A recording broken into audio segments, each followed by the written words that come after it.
Okay, hey, hello guys, ladies. Welcome to our presentation today. I'm entitled Breaking the Code for Product Specifications and Market Dominance. So thank you for taking time out of your day. I know everybody's busy. I'm going to try to teach you a little bit about how to get your building product specified in the marketplace. So let's talk about breaking the code. I'm guessing for a lot of you, this really isn't your first rodeo in the building product specifications. I want to mention to you that if you've failed maybe in the past at reaching your potential to get product specs, it's really not your fault. That's the reason for that is there's a lot to learn on how to get your product specified, which I'm going to discuss with you today. And there's also a lot of confusing information out in the marketplace. And a lot of the people in the industry really don't know about things like lead. That can be overwhelming. So many times I say there's an information overload that keeps you from your success. That's okay. We're going to talk about how to move forward on that. So if you've been concerned in the past and you're having problems getting your product specified with the architects and the engineers, I'm going to put some of these fears to rest today.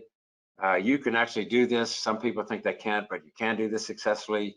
You just need to have the right person sitting in front of you, you having the best information to explain your products and your attributes to them. And so that's what's really going to get you in the Office Master specifications. So one of the things I deal with all the time is competitors, right? So the competitors are out there. Some of them are big corporations, and believe me, they're flush with capital. They've got plenty of resources to fight against you. They're gonna, every time they see you in the marketplace, they're gonna say, hey, you can't succeed, but we're gonna prove them wrong, okay? So they have their own reasons for wanting you to think that, but none of that's true. You have a reason to go forward and try to get your product spec. So really, how do you get your product specified? That's why we're here today. I know you want to increase your presentation numbers that you give and get into more office specs, succeed at what you're doing. So I'm going to try to tell you some of the things that's worked for me over the last 40 years in the marketplace with architects. And so how does that sound?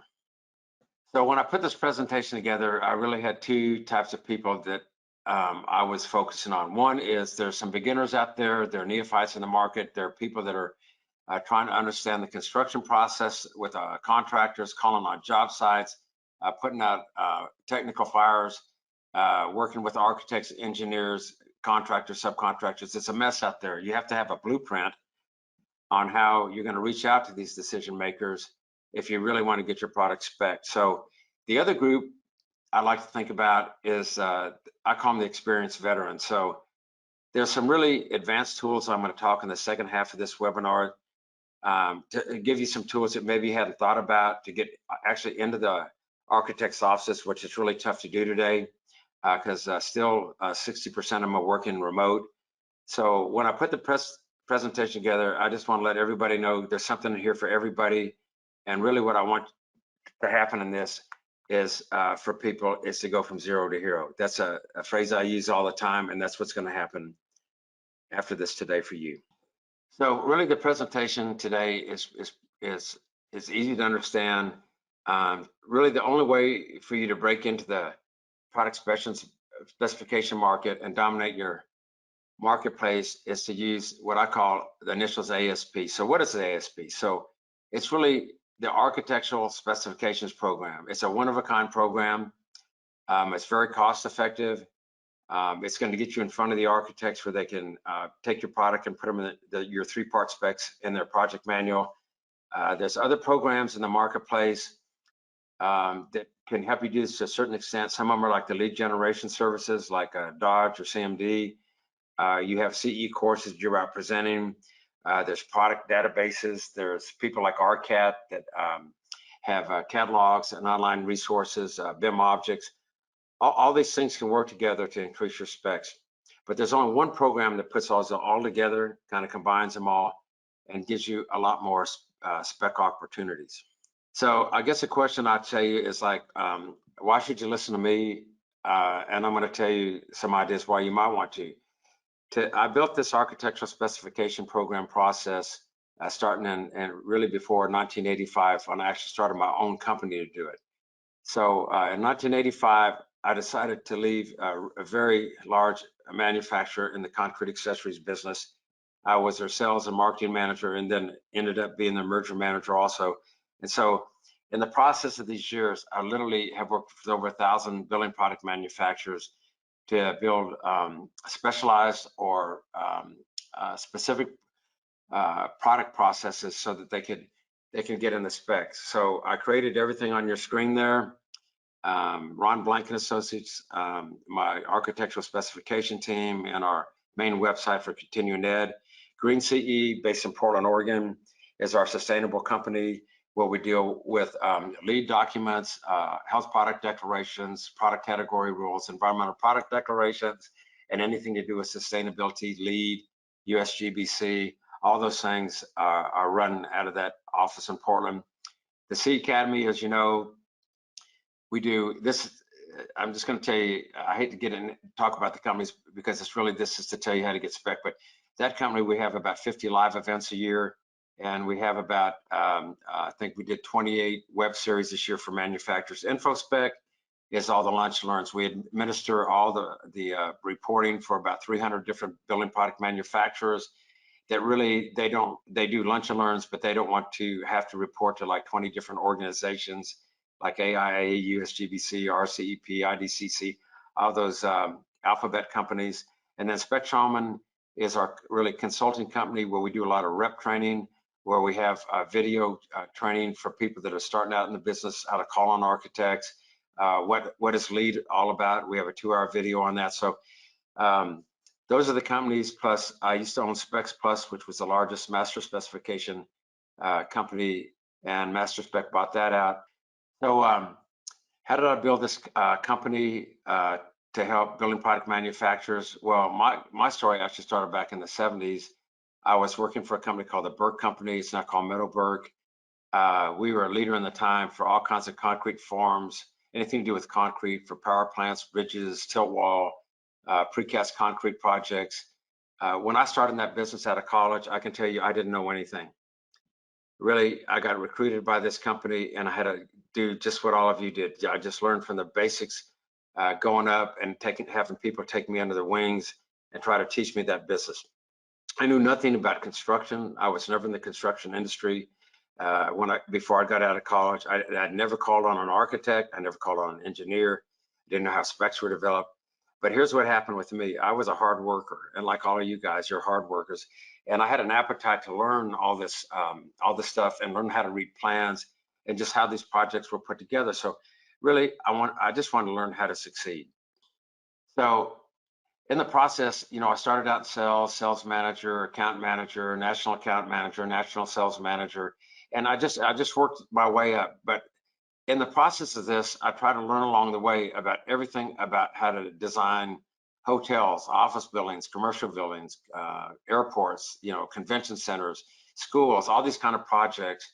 And basically, with the company, I was working mainly in Texas at the time in the beginning, and I went out to 7 states when I got my own company, and then we went national.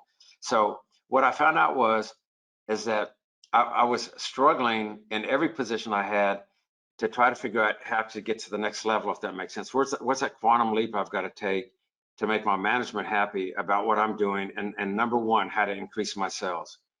But on the other side of that scales of justice, you put them there, I had a family at home, right? So I've got a wife, got a young family, I've got a young daughter and son, and I'm traveling a lot, and I want to be successful in what I do.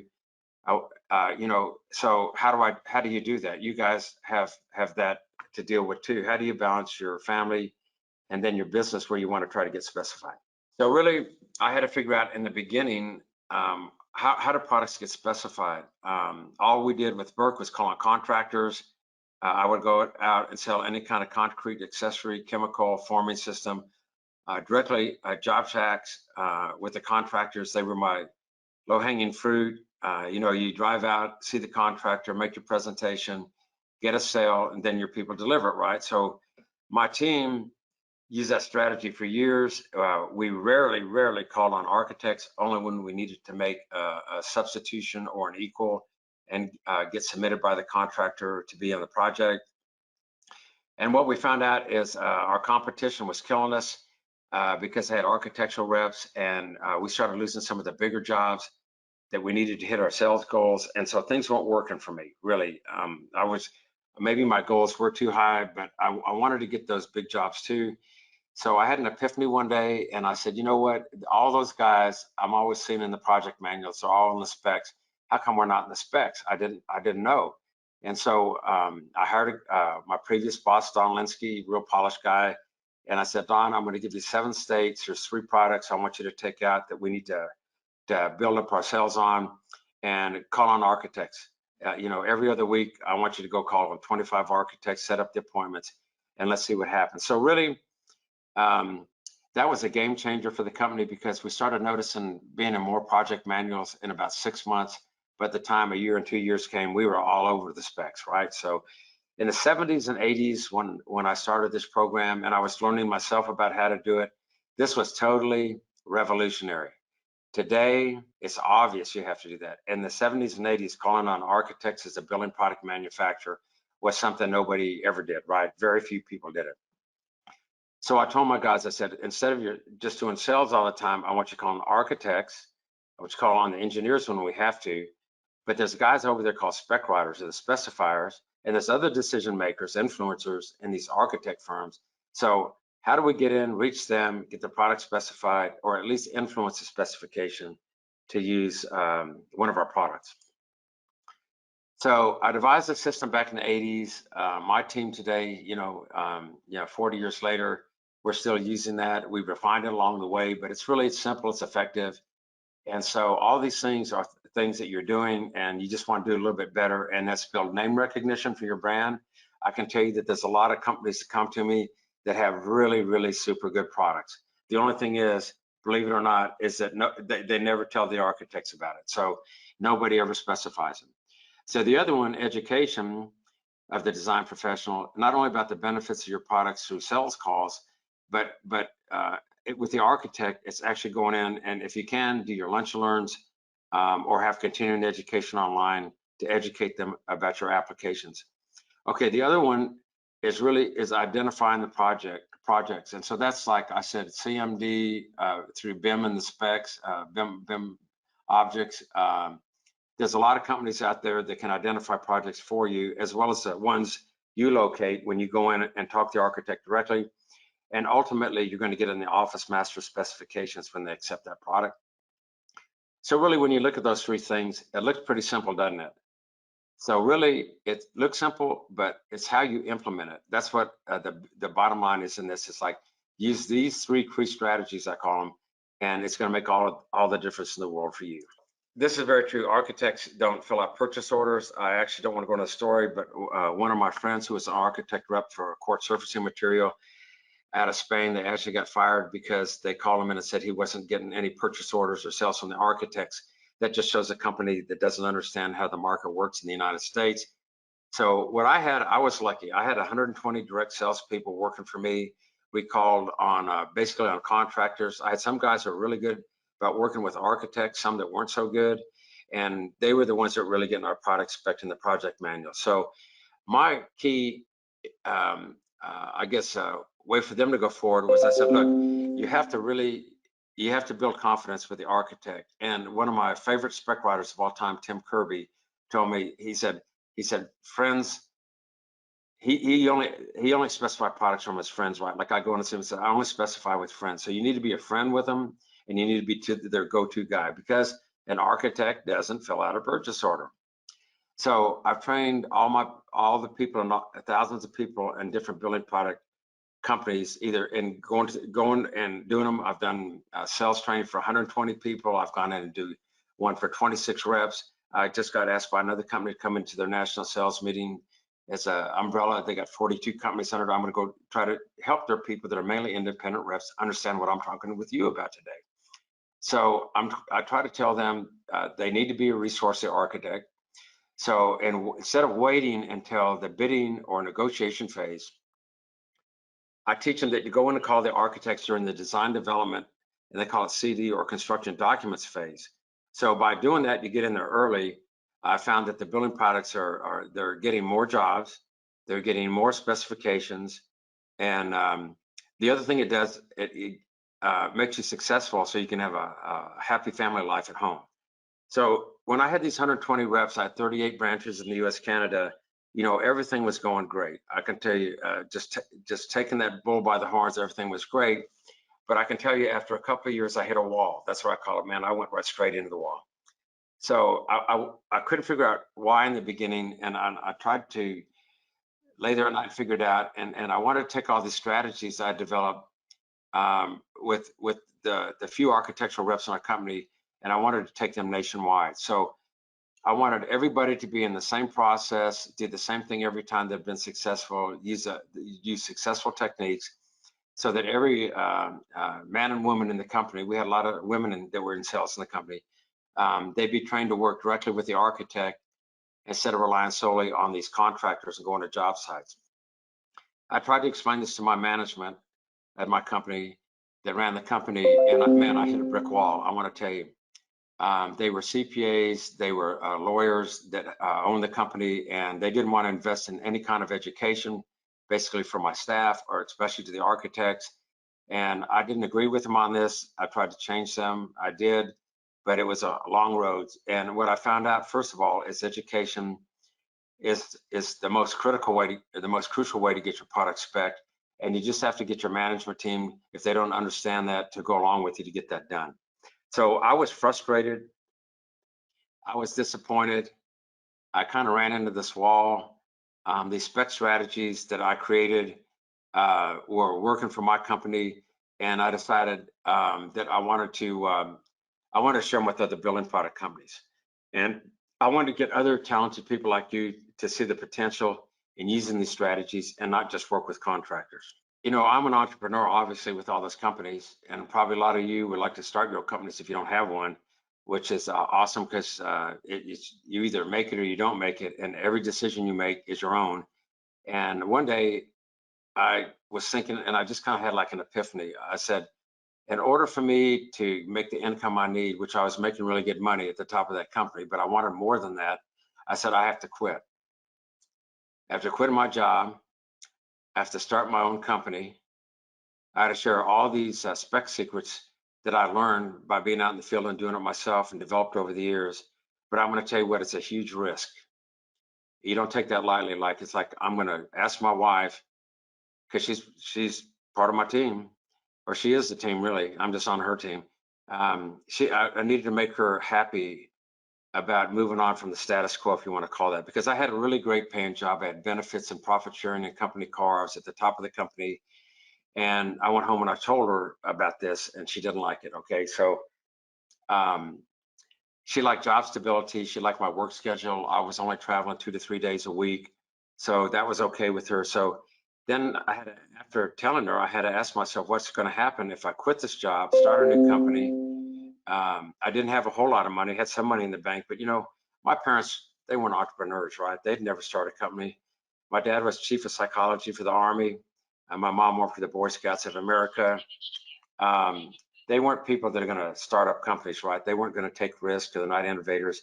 So what are the risks for me if I just quit my job one day, start a business? What if I fail? What if I run out of money? And really more important than that is, what is my wife and family going to think about me? So before I left my job at Burke, I tried to find as much of a bulletproof plan as I could to succeed. I wrote it out. It was very, very risky. I started thinking about having a partner to come in and defray the cost and do part of the workload, because I was pretty ambitious about, you'll see over here on the slide, about what I wanted to do. So I reached out to a friend of mine, Johnny Peden, who was a glass rep at the time, real successful glass rep. And I pitched him my plan at lunch, and this is what I told him. And this is in 1985. Johnny, I want to visit 1,100 AEC firms annually. I want to go into their offices.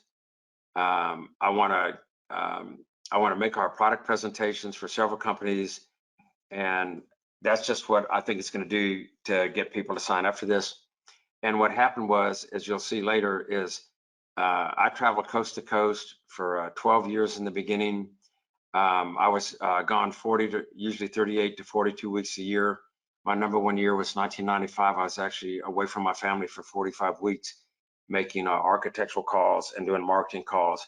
Actually, I loved it. I didn't like being away from my home and my family, but I liked being in the architect's office. I'm probably one of the few people in the country that likes that on a daily basis, but I actually loved it. And so today, I don't know if even most people don't even make 500 calls annually, but back then I used to try to make 900 to 1100. So the other thing was, is look, I got to travel coast to coast to dozens of cities. We started out with a few regions and states. Eventually, we were in every major market in the country. I was traveling Monday through Friday, 40 weeks out of the year.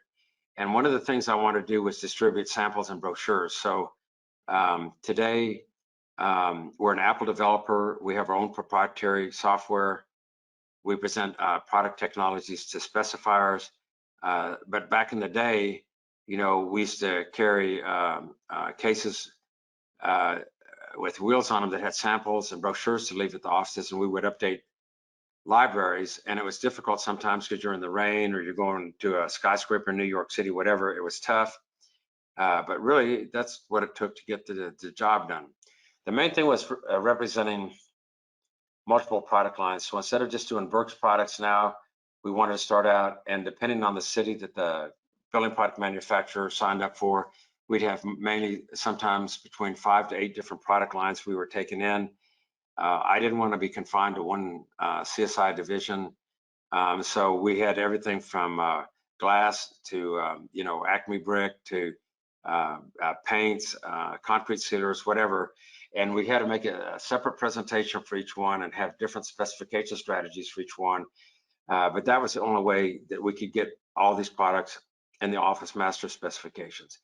A big decision I made up front was to accept no commissions. Okay, independent reps. I was an independent rep for a while. Yes, we accepted commissions, but I wanted to work on a retainer basis, and I wanted to do that for several reasons. I wanted to do it because I wanted to have a steady cash flow coming in to pay for all the traveling expenses and my family's expenses that we had. And I didn't want to have to wait to sell 1 or 2 big jobs every year to get a big commission check, right? And what I found out sometimes, like when I did a lot of work for PPG, is some of the big glass buildings where I sold all the glass on it, or Spectrum Glass, 11-story building, it's like those commissions would have paid for my services for 10 or 20 years. But I still like having the consistent money coming in, like a paycheck like you do every month. When it's high enough, you're happy. So that's really what differentiated me from being an independent rep in the beginning. And finally, I wanted really more than anything to have an honest and ethical practice, have people that could depend on me, know I'm going to do what I'm going to be promising them to do, be transparent. That's one thing I'm really good about being, I think, is I'm transparent, open, not only with the building product manufacturer, with the design professionals and clients. So, I try to make friends out of them, have integrity, and man, I can tell you more than anything that's paid off through the years. Hey, look at this slide. This is awesome, right? Hey, this is what I had to deal with in 1985, right? In the 90s, and sometimes getting close to early 2000s. Man, these are tools, sales tools from the Stone Age, believe it or not. So this is what we used in the 80s and 90s to do business. So, we didn't have the internet. We didn't have email, websites, no smartphones. I used to use a paper map. We didn't have GPS maps. Try to do that, and I find 25 architects in a week in the city. I couldn't just say, hey, Siri, and get something done. I couldn't Google anything. We didn't have any of the modern tools we have today, but we still made progress getting our products specified and using those specification opportunities to get in the project manuals. So really what happened was after I quit Burke, I started this new A.S.P program with my business partner, Johnny. My wife didn't like it. She was nervous. I wasn't receiving a regular paycheck, and she didn't have health insurance. I'm thinking back about all the things I had challenges with her, and I didn't always get a check on the 1st and 15th. So my business really started out small. We only had a few clients, but really within about 6 months, Johnny and I were off and running, basically from our reputations in our previous businesses. People trusted us, and so those clients were really happy that they were getting specified, and I was paying my bills. So that was a big plus for me. So one of the things I want to talk to you about that's real important for your career is joining the local CSI chapter and AI chapter as an affiliate when you can. I ended up taking the CDT exam to get my credential on that, certified document technologist. I've had it for over 42 years. I think I've been a CDT for 42 years now. So when I'm not on the road, which is I'm on the road a lot, is I'll still to this day, I try to stay in touch with my CSI buddies, AIA buddies, obviously because we're a provider for them, and look for any specification opportunities I can for my clients. So education is a big part of our company. It should be part of yours. So I would say if you don't do anything else with organizations, join the local CSI chapter. You know, you can go online to, I think it's CSI org.net. Go to check in with your AI chapter. There are USGBC chapters that deal with more like lead specifications, and make that a priority, not only for you, but if you manage the reps or sales in your company, you need to get all those guys and gals going to those meetings. It's very, very important to stay in touch with the design community. Okay, so in my company, what happened in the A.S.P program, we had a really good first year. Second year was okay, and then my partner Johnny decided he wanted to go back to be an independent rep, and so I was. We talked it out. He's still one of my best friends, but I was traveling 40 weeks out of the year. He wasn't traveling that much, and so I was doing the heavy lifting. So we parted ways as friends. I was back at square one again. How was I going to travel the whole country and get this job done that I told I was going to do for my building product clients? I want to cut short kind of my story here, but it would have been easy to shut down the business, go back, and I could get a job easily in any BPM company. My wife was nervous about what was going on. I was solo at the time, and I had some kids I was trying to feed, and so I decided to stick it out. I didn't have a business partner. I didn't have that much money in the bank, but I had enough clients to keep going. How was I going to make this work? So the things about the A.S.P that made me feel comfortable work is the specification program I'm going to talk to you about in the next few slides. It works for almost any building product. Just like it says here, it increases spec opportunities, generates a lot of leads, a lot of project leads. It saves money. It's really cost effective, builds trust with the specifier. I don't have to read this to you, but mainly it increases your return on investment for all the effort you put in to get specified. So, you know, I stayed the course. I'd get on a plane Monday morning. I set up a schedule a year in advance where I was going to go, and I let the spec writers know I was coming. I'd go make these calls every year. I think if I look back, it's probably like climbing Mount Everest, right? I just started out. I didn't know if I could make it. I would make it, but it was really tough.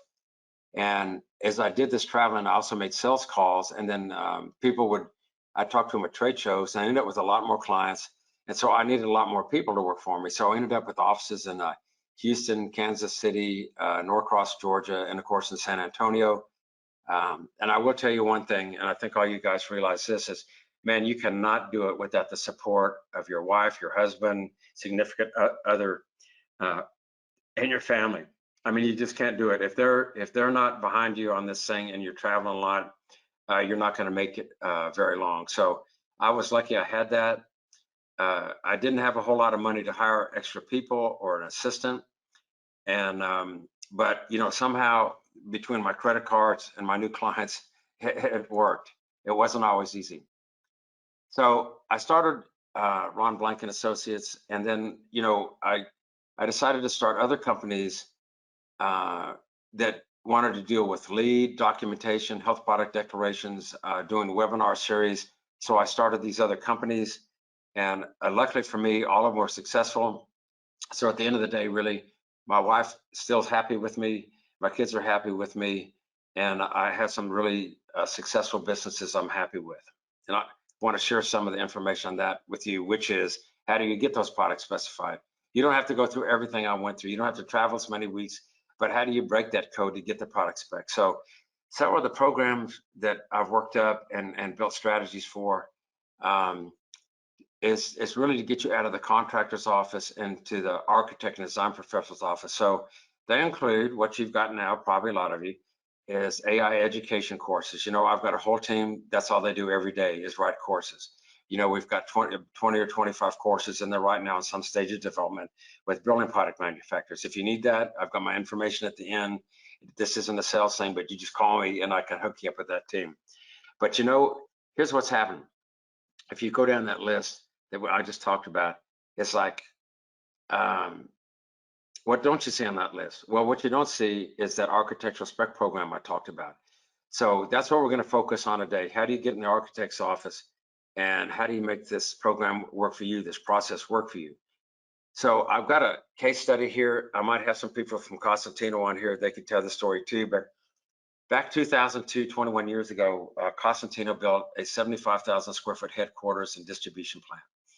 It was in Houston, Texas. They're from Spain. They wanted to enter the US market. It's the late 90s. So they couldn't figure out when they got here with all these people they had working for them, how to get to the architectural market. It wasn't just like in Spain or Europe where people knew their company and it would call Costantino up and get, you know, stone, court surfacing material. They didn't have that here, but they hired 35 people to put in a office in Houston, and they didn't have any collateral. They didn't have any catalogs or samples. And so one day they called me and they said, hey, I've had 2 people today, Dennis Rickman said it, that told me to call you because we don't have any samples going out. We don't have any business coming in. We're going to have to cut the company off in the United States. What do we need to do? So the other problem they had is that they didn't have any education programs, obviously, which is a big part of your business, and I needed to develop it for them. So as Dennis and I sat down and we worked through this for over 20 years, we try to reach these goals, which is a goal for you. So they had a great product called Silestone. It's a quartz surfacing material. I was actually the first customer in Texas to put it in my office building when I built it. They needed name recognition for not only Costantino, but their company, Silestone, their product Silestone. They had no education program. So over the period of years, I wrote them 12 continuing education courses, which helped them get in front of the interior designers mainly was their target, and some architects to give them credit and also learn about Costantino's products. So they also wanted me to continuously train their sales team and independent reps to work with spec writers. And so I was in Houston a bunch. They would fire all their direct sales reps. I mean, all of them at one time. I think they have anywhere between 46 to 60 of them. And they would bring in independent reps. And then I would have to go down and do training programs. And then 2 or 3 years later, they'd fire all the independent reps and go back to salespeople. And it was a mess with them. They didn't understand the business in the United States from Spain. Some of you might work for overseas companies and they don't get it sometimes. So I was always in this process of one way or another or helping their company grow. So with the team, what I did for Costantino, what I could do for you or any company is I used 3 of my architectural reps to visit 1,500 firms annually. Every year, I'd have these 3 reps go in and make 500 calls in the biggest firms across the country. And like I said, I created 12 continuing ed programs. They were with AIA, some of them were with USGBC credits. I was always working with the sales team. And then I put them in, we developed 70 live events nationwide for them, which is our CE Academy, where they had rooms full of architects. They would go into New York, Boston, Dallas, Houston, Seattle, Miami. We'd go in and they would have a room full of architects there for their reps to talk about, as well as the other building product companies that took an hour for their courses. Very successful, put them in front of thousands of architects and interior designers, and it turned their business around. So why was it a success for them, and why is it going to be a success for you? Okay, well, their product specs went up exponentially, right? I mean, it's like they literally were getting hundreds and thousands of specs. So that meant that we were having them send out guide specs, 3-part guide specs. The reps were taking out sample books and catalogs, meeting with the interior designers and architects directly. I generated probably tens of thousands, but I put down here thousands of leads for the people to follow, because we would ask the architects, what project do you have where you can use solid surfacing materials using quartz? And they would tell us, and then I would get their rep. I'd send them report either by email or at the end of the week in an Excel document. Hey, these are the guys that want samples. They want you to come by and work on the projects. So you can imagine all those handshakes, eye to eye in front of the spec writers. They got a lot of business. So they wanted some bigger projects. So I worked on hotels, commercial projects, educational, pretty large projects. And then at the end, actually, I helped them with their development at Decton, which is their exterior facade business. And when you go like to next week to AIA show over in San Francisco, if you go by their booth, they just have big sheets of it there of product I helped them design for exterior facing. So what happened over a period of even start 3 to 5 years, they totally dominated the solid surface market in many areas. And there's a lot of competitors out there, I'm telling you. I don't have to name them for you, you know who they are. And they didn't like me too much for helping Costantino, but within 10 years, we totally crushed their competition in the United States. And actually one of their big competitors this week, they actually pulled out of the US market. I mean, a big company pulled out of the US market because Costantino's taken over $1 billion worth of their business. So anyway, these results are pretty awesome to me. That can be repeated for your company, any company. It's just, you know, if you work hard at it, you can take your product to this next level. So just some of the key attributes I always tell people is, as you can read them there, is never give up, take action, mainly get it done, stay focused on getting spec. When you go in the office, some people go into an architect's office, they're not focused, they give a product presentation, they never ask the main question. How do I get in their office specifications? I can tell you, I've gone in with hundreds of reps that never ask that question and they never get in the specs. You show them the product, they like it. Hey, give them a 3-part spec and have them add it to their master specifications. That's simple. Be fearless, serve clients, and be unstoppable. So here's one more testimony. You can read that. Wolf Products, Jason Fiora, I talk to him once or twice a week. I've helped them in their projects, help them in their market development. And I think this year they're doing 41 live events with me. They're doing 12 webinars with me. We're starting up some specification calls for them. And that's just what happened for them. It can be real successful if he put the time and money into it. He runs 6 divisions of the company. He doesn't have time to do all the work, so we do most of the work for him. And they actually, at last Christmas, gave him 5% of the company for all of his work. And I'm glad that we were helping him get there. Okay, so what is the components of this A.S.P program that we're talking about? Why is it successful in the architect's office? How's it going to get you more opportunities? So what does that system work like? Well, there's a specialist, there's a network, your presentation, what deliverables are you going to give, how are you going to follow up, and how are you going to make the deal? So I made a slide on each one of the components coming up, and here's what happens. Okay, the first part of the program are the specialists. So a lot of people tell me they have the best billing product in the world, right? Everybody thinks that, or you wouldn't be working for your company. But if you don't show that to the spec writer and you just concentrate on the contractor, you're never going to get specified, right? So the people that you have out there, which is probably a lot of you are that person, where you're going and calling those AEC firms, it's critical you know several things. One of them is that one of the best ways to get in these guys is, like I said, get your certification from CSI, CDT, or get a lead certification like a Green Associate or Lead AP. Because if you have that on your business card, just think about it, you put on your business card, they know that you know what you're talking about, and they'll take you in before any other rep that comes in. You're going to be the guy that gets to go through the door. Okay, the person, which could be you, that needs to be making this presentation, has got to have some technical knowledge, and they also got to be a good communicator, right? So when they go in, they got to be able to talk not only about, you know, what's on the drawings, if they have to look at the plans, or what's in the specifications, or how it's going to be detailed out, maybe with BIM. You need to know all that, but you need to have a professional presentation and talk about it.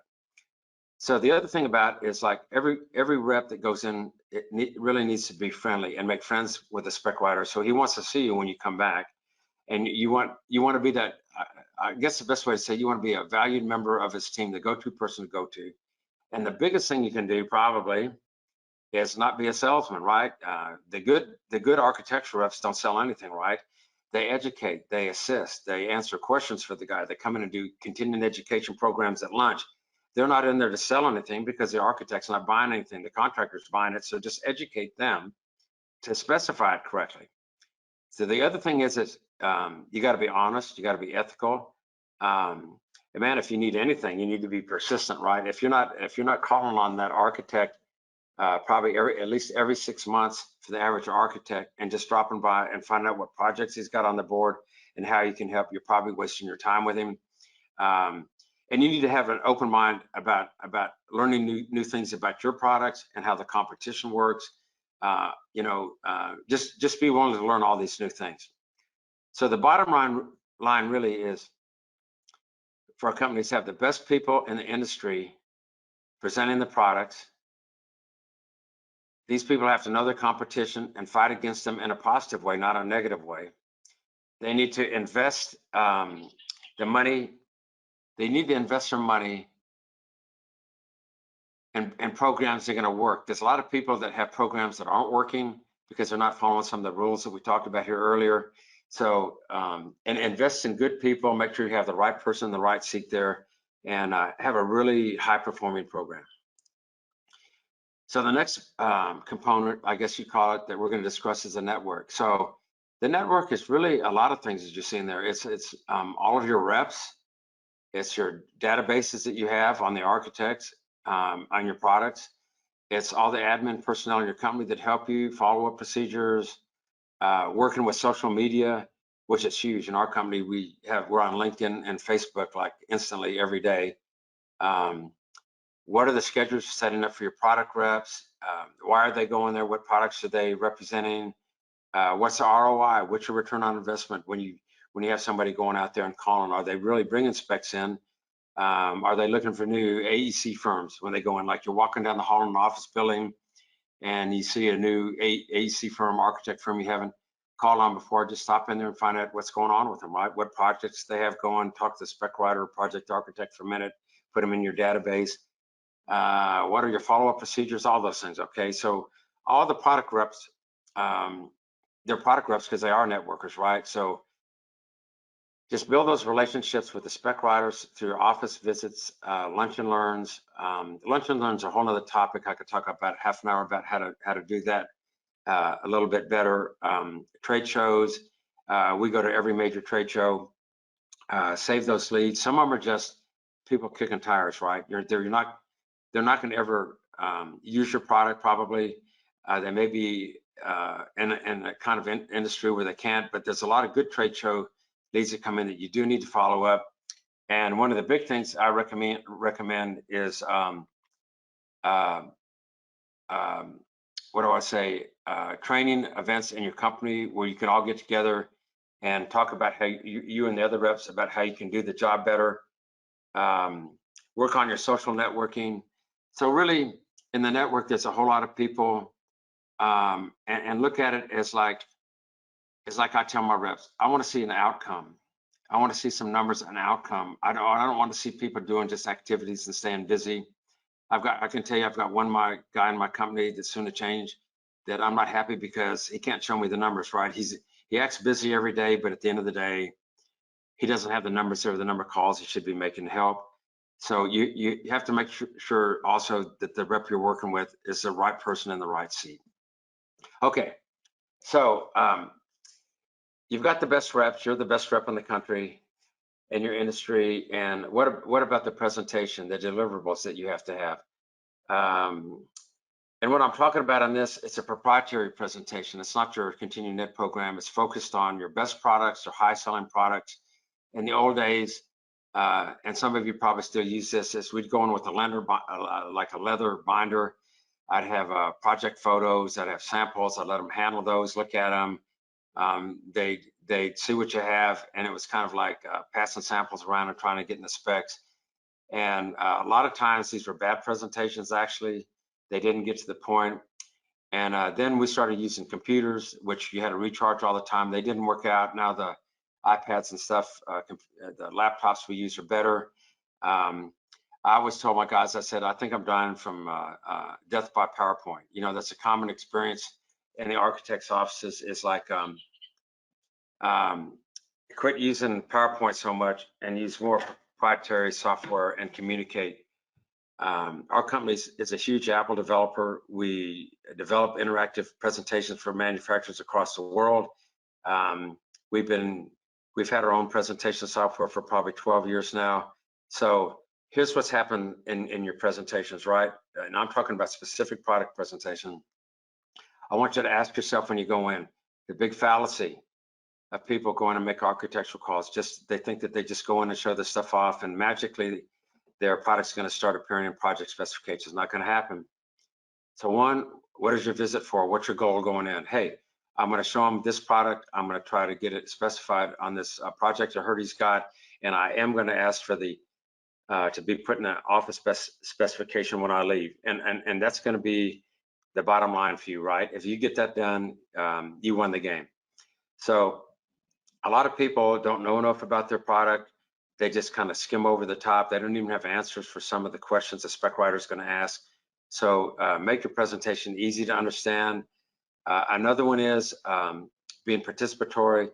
I call it engaging with the spec writer, right? It's really like a conversation. I go into so many of these reps to train them, and they're like, it's like reading off a computer screen, right? It's like, this product is good. It comes in black, red, and white, or whatever. It's the most boring thing I've ever heard in my life. And the architect doesn't get to talk, so he doesn't specify you, right? And he doesn't want to see you again. But if you start asking them questions like, well, how would you use this on an educational project? And what do you see as an application for this, where the brick meets the aluminum, whatever it is? Ask him a question, engage with him, get him to talk, find out what he wants, and then you're in the specs. So that's another thing. Let them steer the conversation. Let them go anywhere they want. You're not the guy that's going to try to demand they go a certain way. Let them tell you what they want. Ask them what they're working on. What are the type of projects? And one of the biggest things I always ran into is respecting their time. Sometimes they'll tell you, come in, hey, I'll give you 5 minutes. Hey, when 5 minutes is up, you say, hey, do you still have time to go over the rest of these products? They're always going to give you the time, 90% of the time, right? But if he says, look, I got a dead stop in 15 minutes, stop in 15 minutes or you'll never get back in the door. And my last thing is I always ask the questions about getting the offer of master specs. And so a lot of people think this is something you should do when you go in. Okay, that's great, but let me tell you something. I'll call them must-dos. I tell my people, you must do every one of these 7 things on the screen. You've got to do that. So if you shut your eyes and you ask yourself, hey, am I doing these things? Am I doing these things? And if you are, you're always going to be successful. Okay, so the deliverables, what do these guys ask for at the time? I can tell you, I've made 15,000 architectural calls in my lifetime all over this country, and I wrote down what they usually ask for before you get out of there. In your follow-up process, which is the next slide, we're going to talk about some of these things, but what deliverables as a rep do you need to provide to this design professional? Well, all the deliverables these days start out with 3-part guide specs. You have to have a really professionally written 3-part guide spec that's accurate, ethical, that's written by somebody that knows what they're doing. So there's a lot of great spec writers. If you want to find one, go to skip.org, SCIP.org, Specification Consultants and Independent Practice.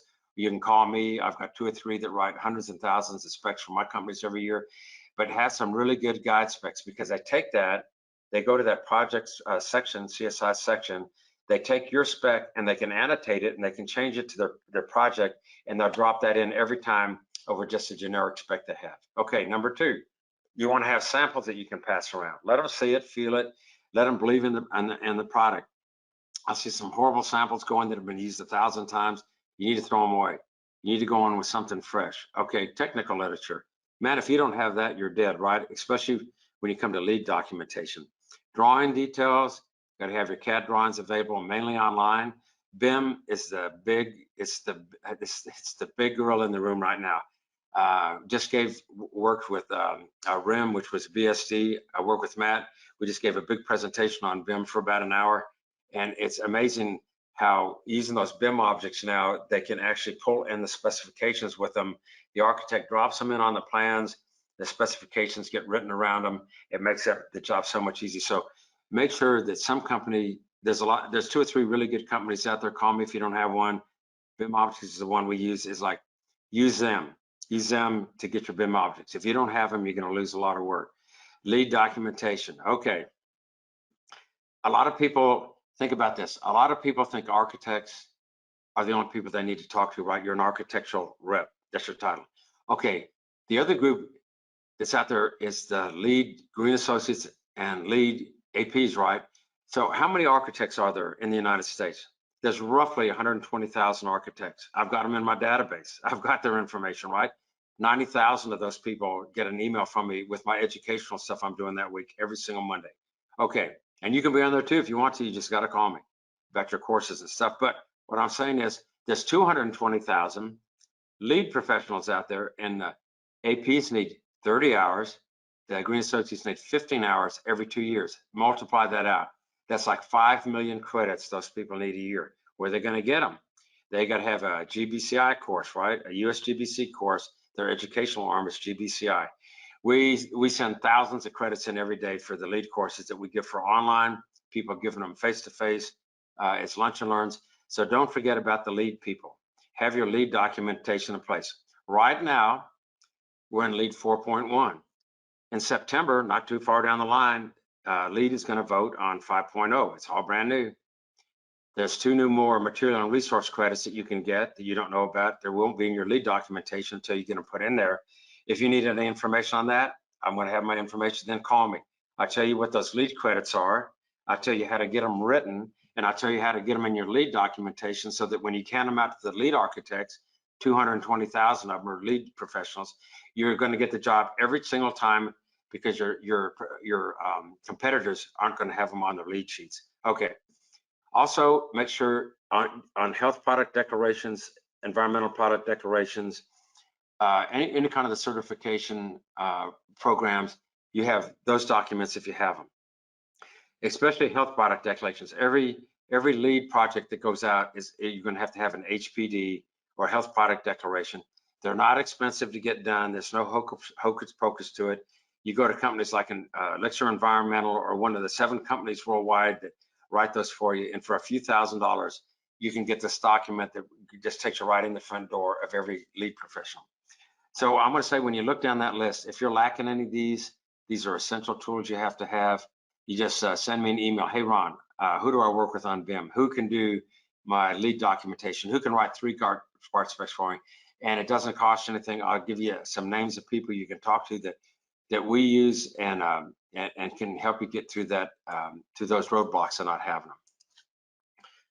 Okay, so your follow-up, your deliverables, really the follow-up process is important because a bunch of you are going to go in and you're going to get somebody to ask you a question you don't know, right? It's like you're supposed to know, but you're not going to know. I've had it happen a lot of times because a lot of times I just get surface training from manufacturers.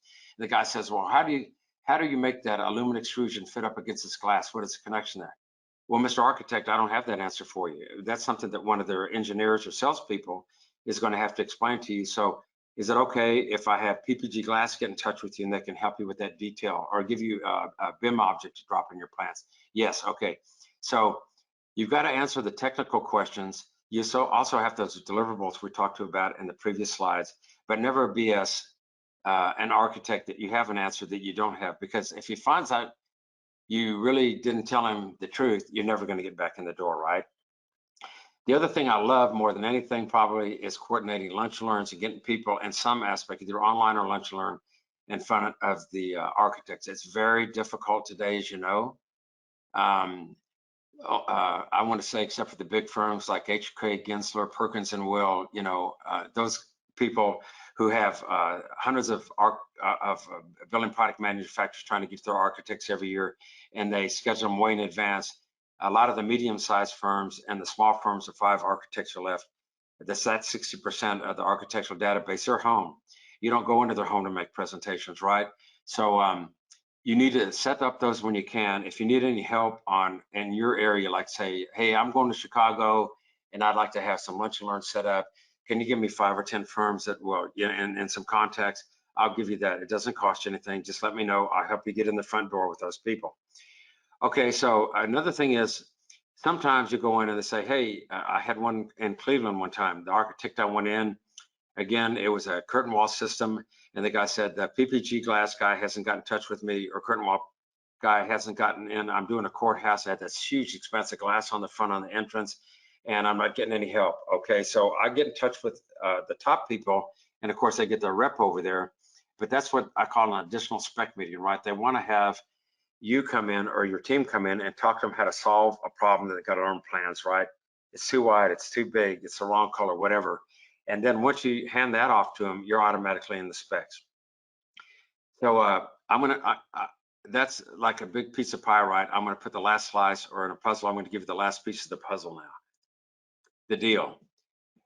So as we talked about on the first slide, you know, these designers, interior designers, engineers, architects, lead people, they're not going to give you a purchase order. So really, people say sometimes that haven't been in the business say, well, what is that about? Well, the purchase order really, it's a purchasing contract, right? If you think about it, and it's similar to the construction contract, but it's an offer to the contractor to supply so much material for a certain price. And those goods have got to be delivered. So that's what a purchase order is. I think all of you know that. And so when you get through with the contractor and the architect and you're specified, that's what it's all about, because once you're specified, you're going to be in the project most of the time, but your work is not actually all done yet. Because what you have to do is you have to ensure that that product, after it gets specified, your pricing gets to the bidding of the pricing process with the contractor. So you can get that through Dodge Lead, CMD, those kind of lead services. Who are the contractors bidding it, and get into that process before it goes out to bid, so that you get in the job, right? Because if their price is right, you got the lowest bid. Most of the time, you're going to get the job for your product spec. So the other big thing, which is another thing I can talk about half an hour about, is product substitution. So you've always got to be able to defend your product against your competitors, right? So most of the time it's called value engineering. You've run up against it with your competitors as they try to substitute a cheaper product, right? It may have the right same UL number or ASTM number, but in the project system, their product could cause problems. And I've seen this where some of the architects get real ingenious, and they try to use an indoor product for an outdoor use, right? So the first thing you see when you read their spec and you're trying to bid against it, it's like, you need to go to that architect and be honest with him and say, hey, look, you specified either my competitor's product or my product on an exterior, and it's an interior job. The finish isn't going to hold up, it's going to fail, and you're going to be his friend forever. So watch all the substitutions coming in at the last minute so that you can combat against them.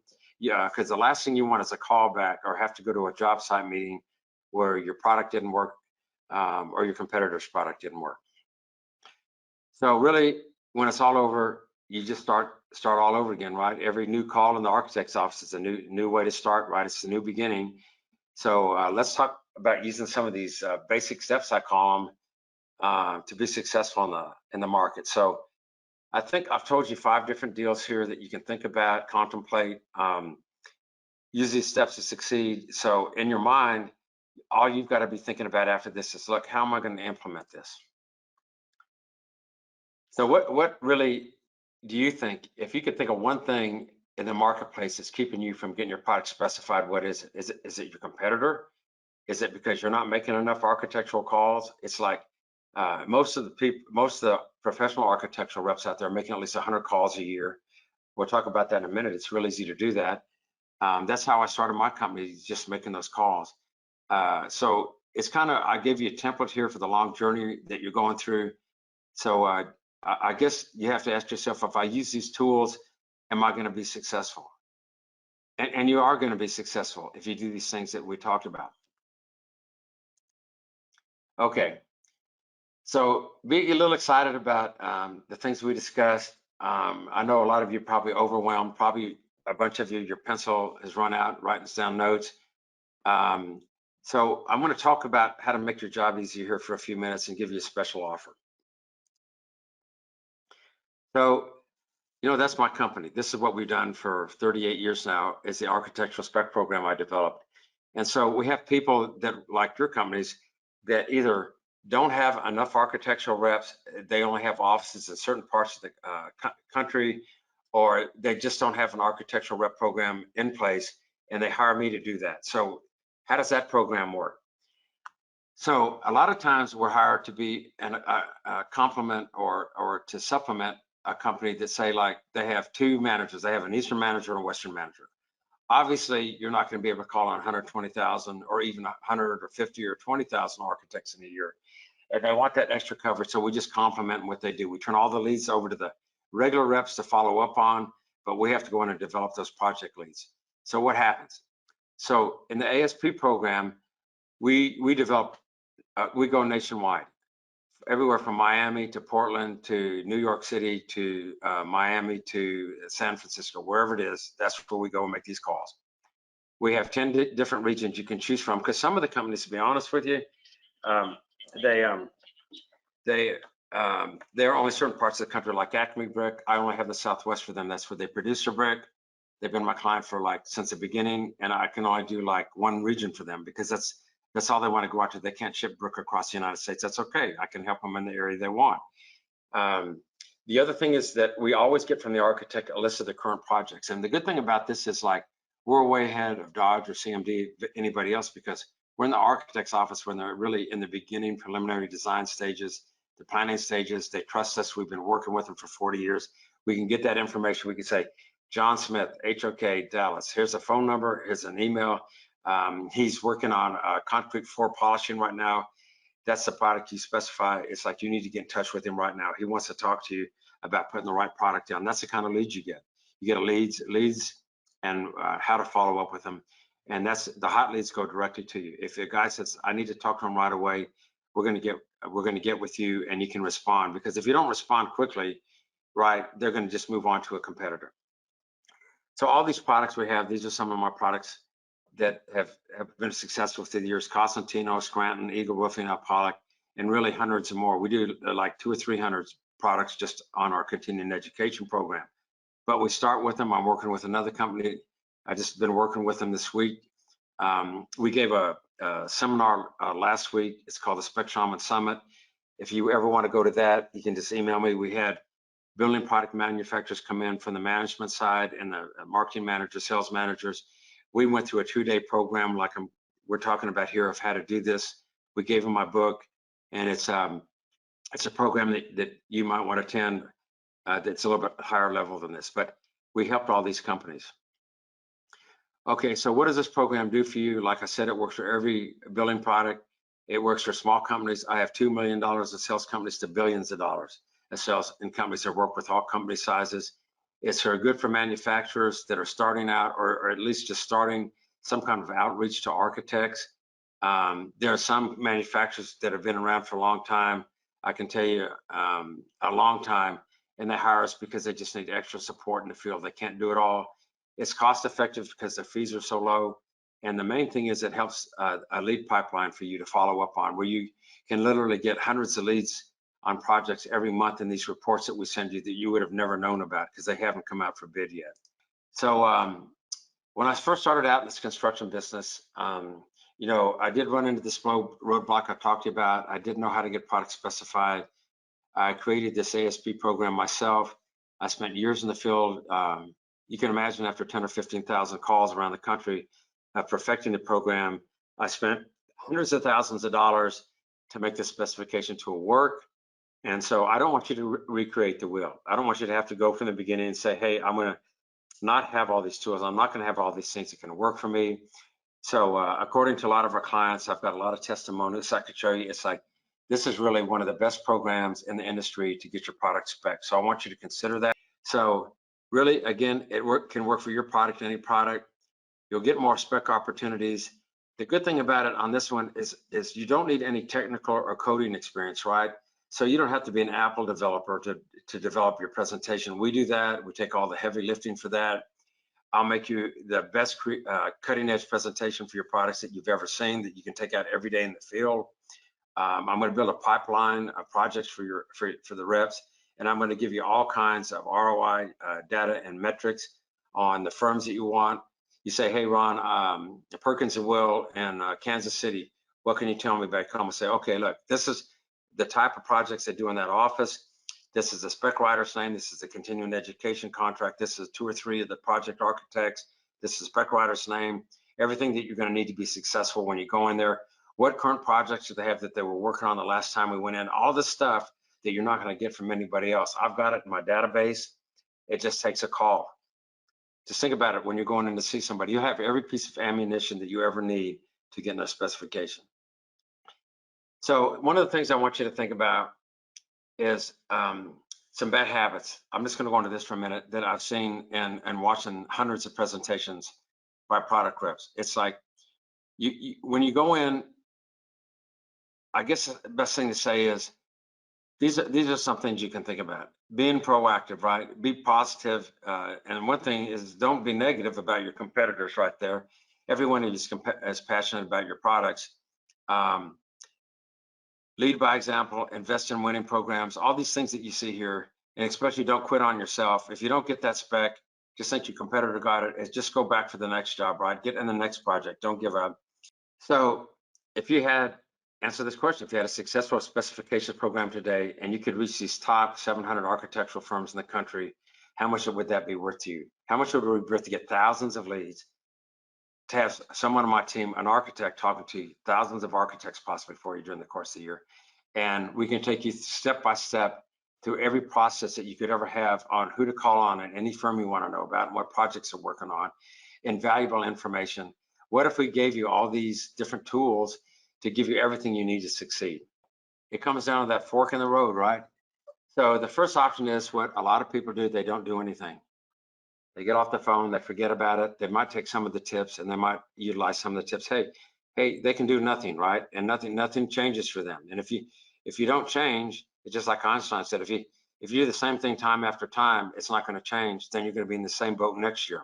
So the second option, tongue-tied, is just take a leap of faith, right? Invest in getting your product spec, spend the money, or just call me. I'll give you a bunch of free tips for nothing. But if you spend the money, my whole team's working for you. It's worked for hundreds of other companies. One thing you're going to lose is a bunch of stress. I can tell you, when you have somebody out there every day making these calls for you, it takes the stress off of you to have to do that. And you can invest your time in doing contractor sales or something else that's going to make your money, and you have more time on your hands. So I would say if you want to get specified, I go with number 2. Just take that leap of faith. So we're at the end here. The good news is, remember that when we started, I told you I was struggling how to get product spec right. I didn't have 40 years of spec knowledge. I didn't have the experience I do now that built the spec program. I didn't have any tools. And now I have those tools and programs. I can help get people to understand how to get the product spec. I'm trying to share those with you today. I hope I can share with them for 20, 30 years in the future. And the good news is that you get to make that choice. You get to choose what you want to be. You can either go down that road of success, or you can keep going maybe the way you're going. Unless you're really super successful, and you should be teaching me, it's like, go down the road that's going to give you the most success. So here's my last slide. I appreciate you spending your time with me today, learning how to get your product specified. I've got a big team of people sitting there, from people that design continuing education courses, that give live events, that give webinars. We have the best webinar program in the country, the architects that make the spec calls. I have all these people that are just waiting to work with you.